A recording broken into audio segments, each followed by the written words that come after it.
I'm Pat Tully of the Ketchikan Public Library, and this is Reading Aloud. This evening I'm going to be reading Walt Whitman, the preface to his 1855 edition of Leaves of Grass. As you might know, Whitman is one of my favorite American writers. I believe that he really encompasses the American idea of inclusiveness and joy in living and expansiveness, and this preface is a perfect encapsulation of his ideas. So I will get started.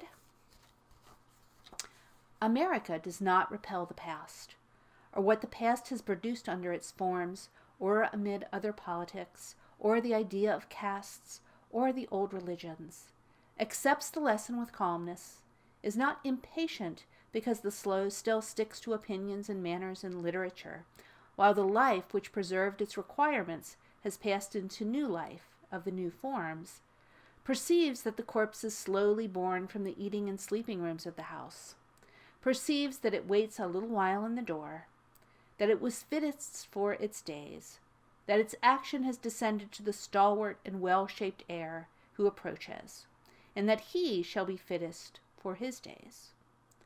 The Americans of all nations at any time upon the earth have probably the fullest poetical nature. The United States themselves are essentially the greatest poem. In the history of the earth hitherto, the largest and most stirring appear tame and orderly to their ampler largeness and stir. Here at last is something in the doings of man that corresponds with the broadcast doings of the day and night. Here is action untied from strings, necessarily blind to particulars and details, magnificently moving in masses.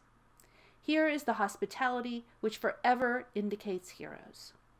Here the performance, disdaining the trivial, unapproached in the tremendous audacity of its crowds and groupings, and the push of its perspective, spreads with crampless and flowing breadth, and showers its prolific and splendid extravagance. One sees it must indeed own the riches of the summer and winter, and need never be bankrupt while corn grows from the ground, or the orchards drop apples, or the bays contain fish, or men beget children upon women. Other states indicate themselves in their deputies. But the genius of the United States is not best or most in its executives or legislatures, nor in its ambassadors or authors, or colleges, or churches, or parlors, nor even in its newspapers or inventors, but always most in the common people, south, north, west, east, in all its states, through all its mighty amplitude. The largeness of the nation, however, were monstrous without a corresponding largeness and generosity of the spirit of the citizen. Not swarming states, nor streets and steamships, nor prosperous business, nor farms, nor capital, nor learning may suffice for the ideal of man, nor suffice the poet. No reminiscences may suffice either. A live nation can always cut a deep mark, and can have the best authority the cheapest, namely, from its own soul. This is the sum of the profitable uses of individuals or states, and of present action and grandeur, and of the subjects of poets. As if it were necessary to trot back generation after generation to the Eastern records, as if the beauty and sacredness of the demonstrable must fall behind that of the mythical, as if men do not make their mark out of any times, as if the opening of the Western continent by discovery and what has transpired in the North and South America were less than the small theater of the antique, or the aimless sleepwalking of the Middle Ages. The pride of the United States leaves the wealth and finesse of all cities, and all returns of commerce and agriculture, and all the magnitude of geography of full-size men, or one full-size man unconquerable and simple. The American poets are to enclose old and new, for America is the race of races. The expression of the American poet is to be transcendent and new. It is to be indirect, and not direct or descriptive or epic. Its quality goes through these to much more. Let the age and wars of other nations be chanted, and their eras and characters be illustrated, and that finished the verse. Not so the great psalm of the Republic. Here the theme is creative and has vista. Whatever stagnates in the flat of custom or obedience or legislation, the great poet never stagnates. Obedience does not master him. He masters it. High up out of reach he stands, turning a concentrated light. He turns the pivot with his finger. He baffles the swiftest runners as he stands, and easily overtakes and envelops them. The time straying toward infidelity and confections and persiflage he withholds by steady faith. Faith is the antiseptic of the soul. It pervades the common people and preserves them. They never give up believing and expecting and hoping. There is that indescribable freshness and unconsciousness about an illiterate person that humbles and mocks the power of the noblest expressive genius. The poet sees for a certainty how one not a great artist may be just as sacred and perfect as the greatest artist. The power to destroy or remold is freely used by the greatest poet, but seldom the power of attack. What is past is past. If he does not expose superior models and prove himself by every step he takes, he is not what is wanted. The presence of the great poet conquers, not parleying or struggling or any prepared attempts. Now he has passed that way, see after him. There is not left any vestige of despair, or misanthropy, or cunning, or exclusiveness, or the ignominy of a nativity or color, or delusion of hell, or the necessity of hell. And no man thenceforward shall be degraded for ignorance, or weakness, or sin. The greatest poet hardly knows pettiness or triviality. If he breathes into anything that was before thought small, it dilates with the grandeur and life of the universe. He is a seer. He is individual. He is complete in himself. The others are as good as he, only he sees it, and they do not. He is not one of the chorus. He does not stop for any regulation. He is the president of regulation. What the eyesight does to the rest, he does to the rest. Who knows the curious mystery of the eyesight? The other senses corroborate themselves, but this is removed from any proof but its own, and foreruns the identities of the spiritual world. A single glance of it mocks all the investigations of man, and all the instruments and books of the earth, and all reasoning. What is marvelous? What is unlikely? What is impossible or baseless or vague? After you have once just opened the space of a peach pit, and given audience to far and near, and to the sunset, and had all things enter with electric swiftness, softly and duly, without confusion or jostling or jam.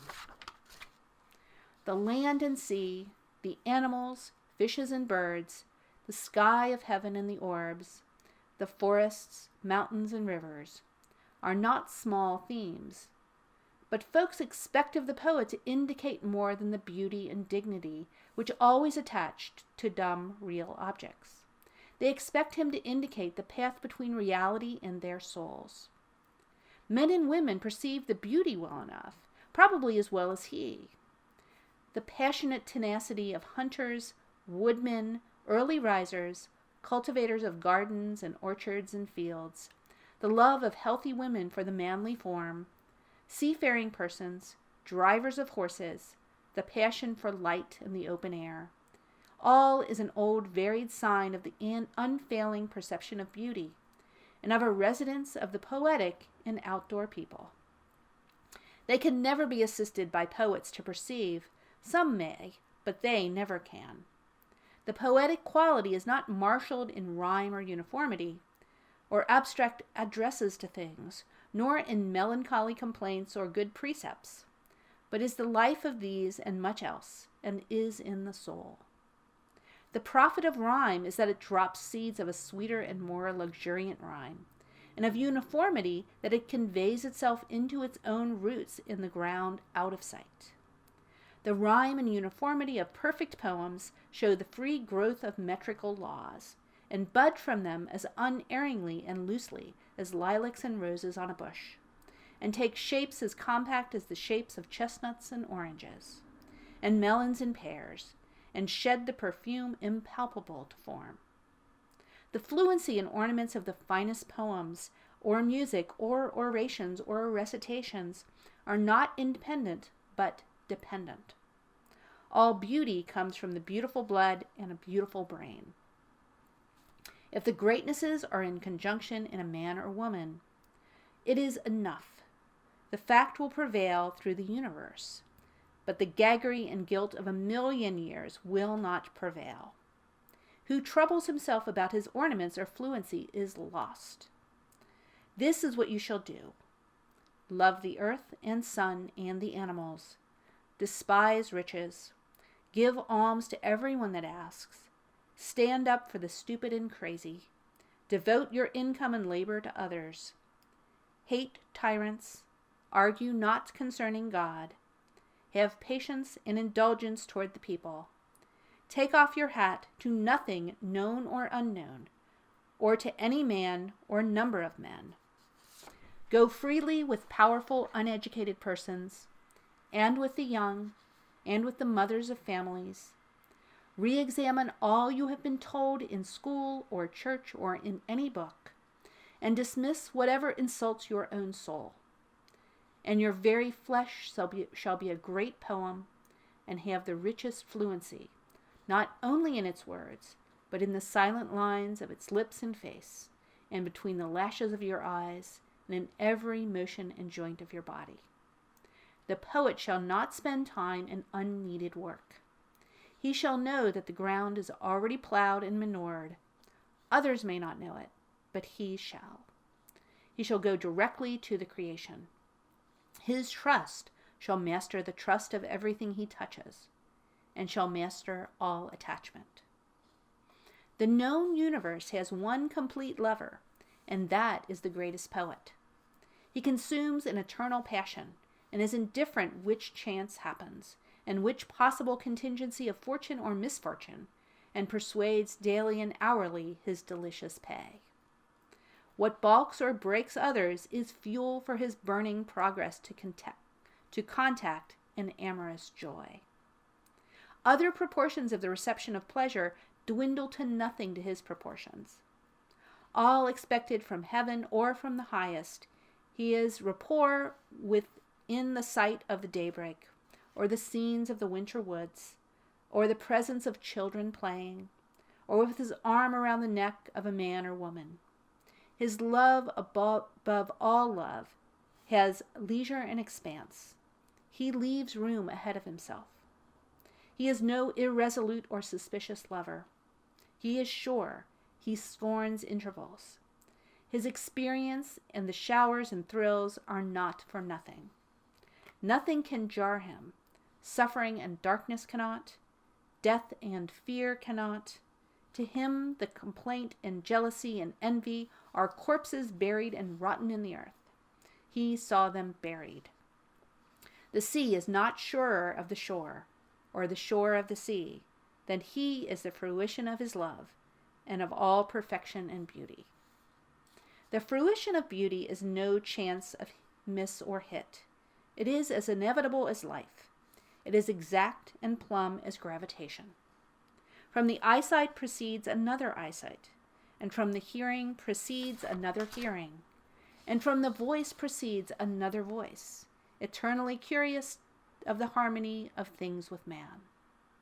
These understand the law of perfection in masses and floods, that it is profuse and impartial, that there is not a minute of the light or dark, nor an acre of the earth and sea without it, nor any direction of the sky, nor any trade or employment, nor any turn of events. This is the reason that about the proper expression of beauty there is precision and balance. One part does not need to be thrust above another. The best singer is not the one who has the most lithe and powerful organ.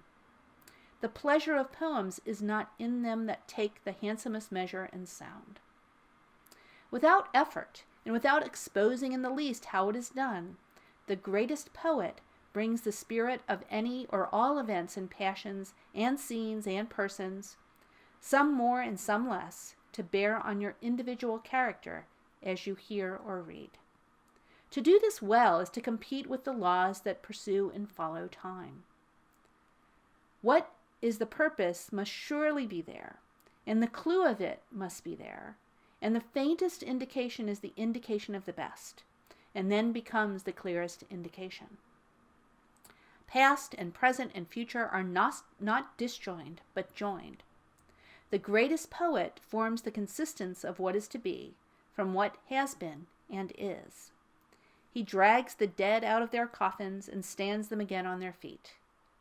He says to the past, "Rise and walk before me, that I may realize you." He learns the lesson. He places himself where the future becomes present. The greatest poet does not only dazzle his rays over character and scenes and passions. He finally ascends and finishes all. He exhibits the pinnacles that no man can tell what they are for, or what is beyond. He glows a moment on the extremest verge. He is the most wonderful in his last half-hidden smile or frown. By that flash of the moment of parting, that one sees it shall be encouraged or terrified afterwards for many years.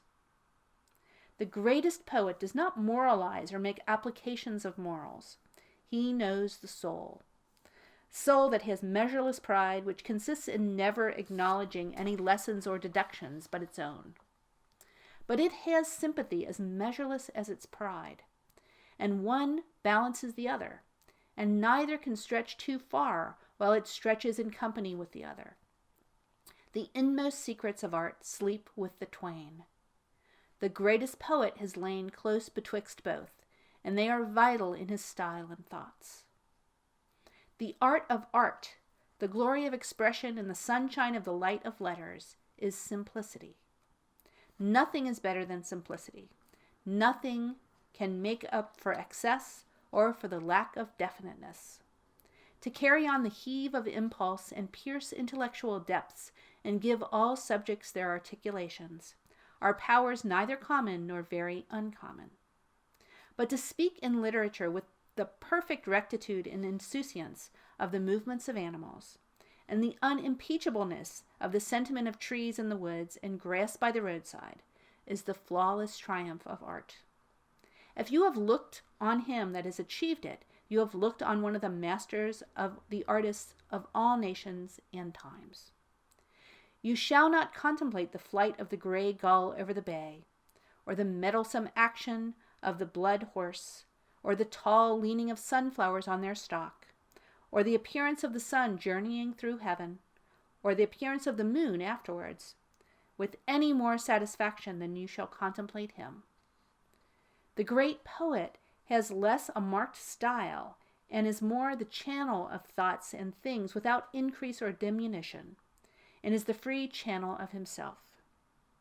He swears to his art, "I will not be meddlesome.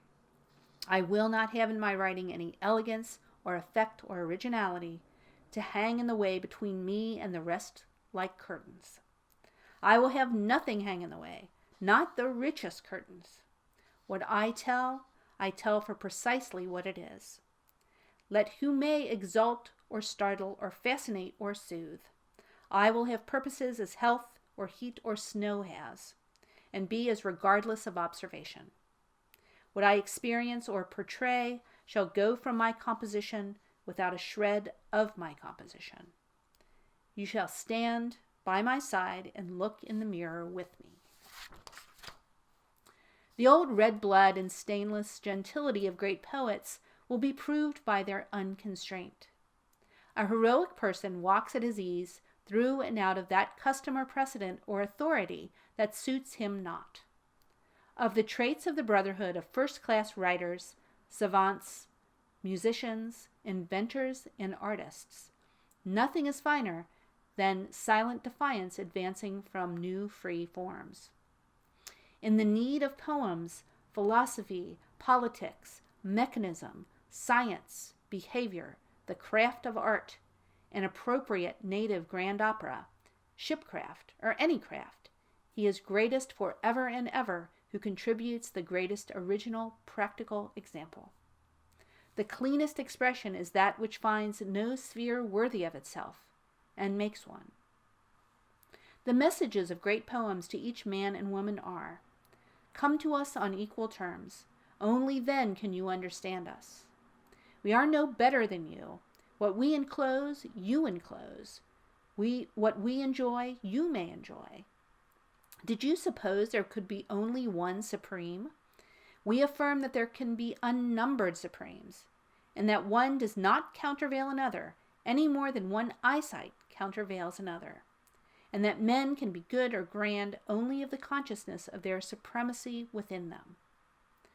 What do you think is the grandeur of storms and dismemberments, and the deadliest battles and wrecks, and the wildest fury of the elements, and the power of the sea, and the motion of nature, and the throes of human desires, and dignity and hate and love? It is that something in the soul which says, rage on, whirl on, I tread master here and everywhere, master of the spasms of the sky and of the shadow of the sea, master of nature and passion and death, and of all terror and all pain. The American bard shall be marked for generosity and affection, and for encouraging competitors. They shall be cosmos, without monopoly or secrecy, glad to pass anything to anyone, hungry for equals night and day. They shall not be careful of riches and privilege. They shall be riches and privilege. They shall perceive who the most affluent man is.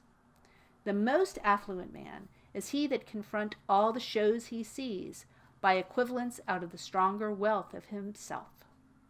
The American bard shall delineate no class of persons, nor one or two out of the strata of interests, nor love most, nor truth most, nor the soul most, nor the body most, and not be for the eastern states more than the western, or the northern states more than the southern. Exact science and its practical movements are no checks on the greatest poet, but always his encouragement and support. The outset and remembrance are there. There the arms that lifted him first and braced him best. There he returns after all his goings and comings. The sailor and traveler, the anatomist, chemist, astronomer, geologist, phrenologist, spiritualist, mathematician, historian, and lexicographer are not poets, but they are the lawgivers of poets, and their construction underlies the structure of every perfect poem. No matter what rises or is uttered, they scent the seed of the conception of it. Of them and by them stand the visible proofs of souls. If there shall be love and content between the Father and the Son, and if the greatness of the Son is the exuding of the greatness of the Father, there shall be love between the poet and the man of demonstrable science. And the beauty of poems are henceforth the tuft and final applause of science. Great is the faith of the flush of knowledge, and of the investigation of the depths of quality in things. Cleaving and circling here swells the soul of the poet, yet is president of itself always. The depths are fathomless and therefore calm. The innocence and nakedness are resumed. They are neither modest nor immodest. The whole theory of the supernatural, and all that was twinned with it or adduced out of it, departs as a dream. What has ever happened, what happens, and whatever may or shall happen, the vital laws enclose all. They are sufficient for any case and for all cases, none to be hurried or retarded. Any special miracle of affairs or persons inadmissible. In the vast clear scheme where every motion and every spear of grass, and the frames and spirits of men and women and all that concerns them, are unspeakably perfect miracles, all referring to all, and each distinct and in its place. It is also not consistent with the reality of the soul to admit that there is anything in the known universe more divine than men and women. Men and women, and the earth and all upon it, are to be taken as they are, and the investigation of their past and present and future shall be unintermitted, and shall be done with perfect candor. Upon this basis philosophy speculates, ever looking toward the poet, ever regarding the eternal tendencies of all toward happiness, never inconsistent with what is clear to the senses and to the soul. For the eternal tendencies of all toward happiness make the only point of sane philosophy. Whatever comprehends less than that, whatever is less than the laws of light and of astronomical motion, or less than the laws that followed the thief, the liar, the glutton, and the drunkard, through this life and doubtless afterwards, or less than the vast stretches of time, or the slow formation of density, or the patient upheaving of strata, is of no account. Whatever would put God in a poem or a system of philosophy as contending against some being or influence is also of no account. Sanity and ensemble characterize the great master. Spoilt in one principle, all is spoilt. The great master has nothing to do with miracles. He sees health for himself in being one of the mass. He sees the hiatus in singular eminence.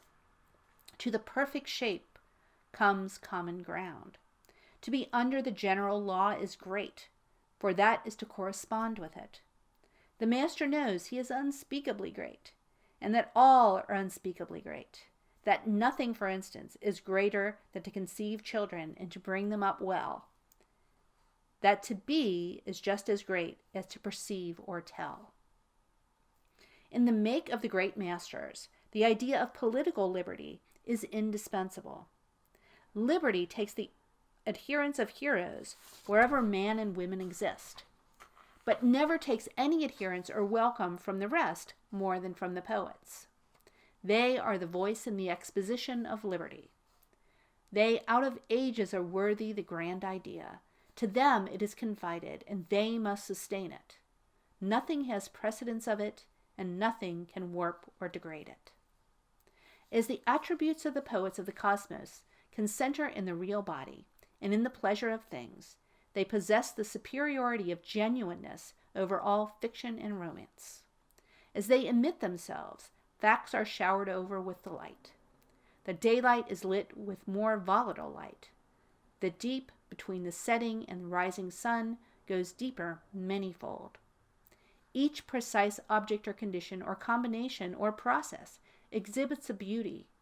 The multiplication table its, old age its, the carpenter trades its, the grand opera its, the huge hulled, clean-shaped New York clipper at sea, under steam or full sail, gleams with unmatched beauty. The American circles and large harmonies of government gleam with theirs, and the commonest definite intentions and actions with theirs. The poets of the cosmos advance through all interpositions and coverings and turmoils and stratagems to first principles. They are of use. They dissolve poverty from its need and riches from its conceit.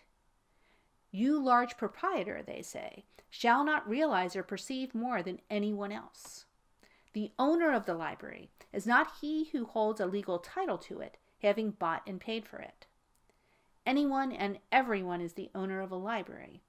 Indeed, he or she alone is the owner, who can read the same through all the varieties of tongues and subject and styles, and in whom they enter with ease, and make supple and powerful and rich and large. These American states, strong and healthy and accomplished, shall receive no pleasure from violations of natural models, and must not permit them. In paintings or moldings or carvings, in mineral or wood, or in the illustrations of books or newspapers, or in the patterns of woven stuffs, or anything to beautify rooms or furniture, or costumes, or to put upon cornices or monuments, or on the prows or sterns of ships, or to put anywhere before the human eye, indoors or out, that which distorts honest shapes, or which creates unearthly beings or places or contingencies, is a nuisance and revolt. Of the human form especially, it is so great it must never be made ridiculous. Of ornaments to a work nothing outre can be allowed, but those ornaments can be allowed that conform to the perfect facts of the open air, and that flow out of the nature of the work, and come irrepressibly from it, and are necessary to the completion of the work. Most works are most beautiful without ornament. Exaggerations will be revenged in human physiology. Clean and vigorous children are jetted and conceived only in those communities where the models of natural forms are public every day. Great genius and the people of these states must never be demeaned to romances. As soon as histories are properly told, no more need of romances. The great poets are to be known by the absence of them of tricks and by the justification of perfect personal candor. All faults may be forgiven of him who has perfect candor. Henceforth, let no man of us lie, for we have seen that openness wins the inner and outer world, and that there is no single exception, and that never since our earth gathered itself in a mass have deceit or subterfuge or prevarication attracted its smallest particle or the faintest tinge of a shade, and that through the enveloping wealth or rank of a state, or the whole republic of states, a sneak or sly person shall be discovered and despised, and that the soul has never once been fooled and never can be fooled, and thrift without the loving nod of a soul is only a fetid puff, and that there never grew up in any of the continents of the globe, nor upon any planet or satellite, nor in that condition which precedes the birth of babes, nor at any time during the changes of life, nor in any stretch of abeyance or action of vitality, nor in any process of formation or reformation anywhere, a being whose instinct hated the truth. Extreme caution or prudence, the soundest organic health, large hope and comparison and fondness for women and children, large alimentiveness and destructiveness in causality, with a perfect sense of the oneness in nature, and the propriety of the same spirit applied to human affairs, are called up of the float of the brain of the world to be parts of the greatest poet from his birth out of his mother's womb, and from her birth out of her mother's. Caution seldom goes far enough. It has been thought that the prudent citizen was the citizen who applied himself to solid gains, and did well for himself and for his family, and completed a lawful life without debt or crime. The greatest poet sees and admits these economies as he sees the economies of food and sleep, but he has higher notions of prudence than to think that he gives much when he gives a few slight attentions at the latch of the gate. The premises of the prudence of life are not the hospitality of it, or the ripeness and harvest of it. Beyond the independence of a little sum laid aside for burial money, and of a few clapboards around and shingles overhead on a lot of American soil owned, and the easy dollars that supply the year's plain clothing and meals, the melancholy prudence of the abandonment of such a great being as a man is, to the toss and pallor of years of money-making, with all their scorching days and icy nights, and all their stifling deceits and underhand dodgings, or infinitesimals of parlors, or shameless stuffing while others starve, and the loss of the bloom and odor of the earth, and of the flowers and atmosphere, and of the sea, and the true taste of the women and men you pass or have to do with in youth or middle age, and the issuing sickness and desperate revolt at the close of a life without elevation or naivete, even if you have achieved a secure 10,000 a year, or election to Congress or the governorship, and the ghastly chatter of a death without serenity or majesty, is the great fraud upon modern civilization and forethought, blotching the surface and the system which civilization undeniably drafts, and moistening with tears the immense features it spreads and spreads with such velocity before the reached kisses of the soul. Ever the right explanation remains to be made about prudence. The prudence of the mere wealth and respectability of the most esteemed life appears too faint for the eye to observe it all, when little and large alike drop quietly aside at the thought of the prudence suitable for immortality. What is the wisdom that fills the thinness of a year, or 70 or 80 years, to the wisdom spaced out by ages, and coming back at a certain time with strong reinforcements and rich presents, and the clear faces of the wedding guests as far as you can look, in every direction, running gaily toward you? Only the soul is of itself. All else has reference to what ensues. All that a person does or thinks is of consequence, nor can the push of charity or personal force ever be anything else than the profoundest reason, whether it brings argument to hand or no. No specification is necessary. To add or subtract or divide is in vain. Little or big, learned or unlearned, white or black, legal or illegal, sick or well, from the first inspiration down the windpipe to the last expiration out of it. All that a male or female does that is vigorous and benevolent and clean is so much sure profit to him or her in the unshakable order of the universe, and through the whole scope of it forever. The prudence of the greatest poet answers at last the craving and glut of the soul, puts off nothing, permits no let-up for its own case or any case, has no particular Sabbath or judgment day, divides not the living from the dead, or the righteous from the unrighteous, is satisfied with the present, matches every thought or act by its correlative, and knows no possible forgiveness or deputed atonement. The direct trial of him who would be the greatest poet is today.